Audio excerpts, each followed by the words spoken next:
अतिशय बिनधास्त, बेधडक आणि बोल्ड अशी एक ॲक्ट्रेस जिला आपण समजतो कंगना रणावत, ही चंद्रशेखर बावनकुळे यांच्या प्रचारासाठी नागपूरला गेली होती आणि एका रॅलीमध्ये ती एका गाडीवर उभी होती.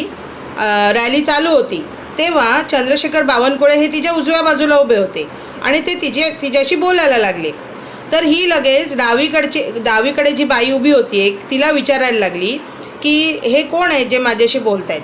तर ती महिला म्हणाली की तुम्ही ज्यांच्या प्रचारासाठी आला आहात ना, तेच आहेत हे चंद्रशेखर बावनकुळे. अशी ही कंगना रणावत. किती बेजबाबदारपणा आहे हा.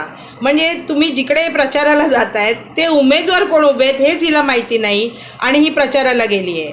हा बेजबाबदारपणा म्हणजे शर्तच झाली बाबा. पुढच्या वेळी कंगना रणावतजी तुम्ही जेव्हा जाल तेव्हा जाणून घ्या की तिकडे कोणता उमेदवार उभा आहे, मी नक्की कोणत्या पक्षासाठी प्रचाराला चालले, एवढं तरी करा आणि मग जा. ही माझी तुम्हाला कळकळीची विनंती आहे.